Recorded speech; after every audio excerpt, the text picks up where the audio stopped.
Welcome back to revision shorts. ఈ వీడియోలో మనం 2 జీకే క్వశ్చన్స్ చూడబోతున్నాం. ఆప్షన్స్లో కూడా ఎక్స్ప్లెయిన్ చేయబోతున్నాం. ఈ వీడియో చివరి వరకు చూడడానికి ప్రయత్నించండి. ఇప్పుడు మనం క్వశ్చన్లోకి వెళ్తే, నోబెల్ బహుమతి పొందిన మొదటి భారతీయుడు ఎవరు?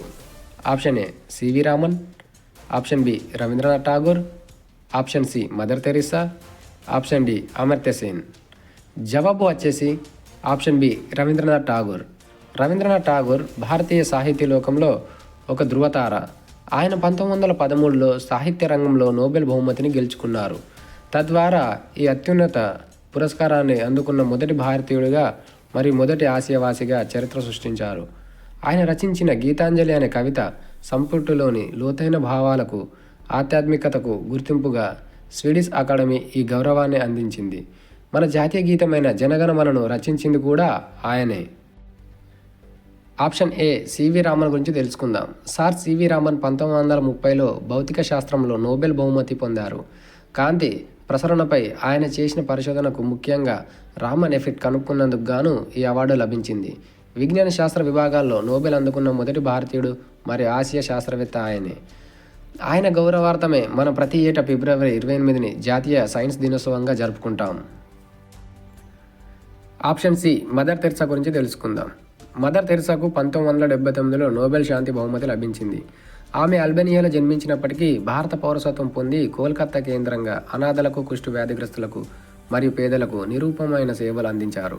నోబెల్ బహుమతి పొందిన మొదటి భారతీయ మహిళగా ఆమె రికార్డు సృష్టించారు. ఆప్షన్ డి అమర్త్య సేన్ గురించి తెలుసుకుందాం. అమర్త్య సేన్ ప్రముఖ ఆర్థికవేత్త. ఆయనకు 1998లో ఆర్థిక శాస్త్రంలో నోబెల్ బహుమతి లభించింది. సంక్షేమక ఆర్థిక శాస్త్రం మరియు సామాజిక ఎంపిక సిద్ధాంతాల్లో ఆయన చేసిన కృషికి, ముఖ్యంగా కరువు కాటకాలపై ఆయన చేసిన విశ్లేషణకు గాను ఈ అంతర్జాతీయ గుర్తింపు లభించింది. రెండో ప్రశ్న చూద్దాం. వైట్ రెవల్యూషన్ పితామహుడు అని ఎవరిని పిలుస్తారు? Option A M S Swaminathan, option B Varghese Kurien, option C Sam Pitroda, option D Homi Baba.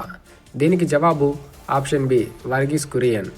Doctor Varghese కురియన్ను భారత శ్వేత విప్లవ పితామహుడు, ఫాదర్ ఆఫ్ వైట్ రెవల్యూషన్ అని పిలుస్తారు. ఆయనను మిల్క్ మ్యాన్ ఆఫ్ ఇండియా అని కూడా అంటారు.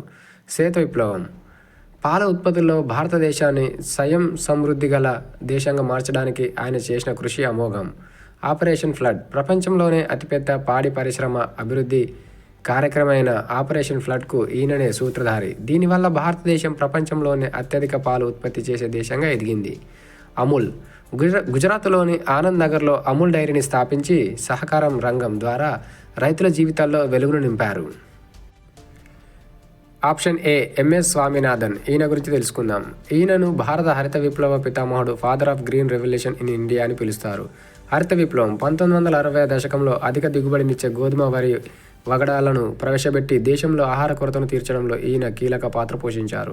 వ్యవసాయ రంగంలో ఆధునిక పద్ధతులను ప్రవేశపెట్టి రైతుల ఆదాయాన్ని పెంచడానికి కృషి చేశారు. ఆప్షన్ సి శ్యామ్ పిట్రోడా గురించి తెలుసుకుందాం. ఈయనను భారత టెలికాం విప్లవ పితామహుడు అని పిలుస్తారు. భారతదేశంలో టెలికమ్యూనికేషన్ రంగంలో విప్లవాత్మక మార్పులు తీసుకురావడానికి ఈయన ప్రధాన కారకుడు. 1980వ దశకంలో గ్రామీణ ప్రాంతాలకు టెలిఫోన్ సౌకర్యాన్ని విస్తరించడంలో ఈయన పాత్ర మరువలేనిది. ఆప్షన్ డి హోమీ బాబా గురించి తెలుసుకుందాం. ఈయనను భారత అణు విజ్ఞాన పితామహుడు, father of Indian nuclear programme అని పిలుస్తారు. భారతదేశ అణుశక్తి కార్యక్రమానికి ఈయన పునాది వేశారు. Tata institute of fundamental research మరియు బార్క్ అప్పర్లో అటామిక్ ఎనర్జీ ఎస్టాబ్లిష్మెంట్ స్థాపనలో కీలక పాత్ర పోషించారు. ఈ వీడియో నచ్చితే లైక్ చేయండి. మరిన్ని వీడియోల కోసం మన ఛానల్ని సబ్స్క్రైబ్ చేసుకోండి. Thank you for watching.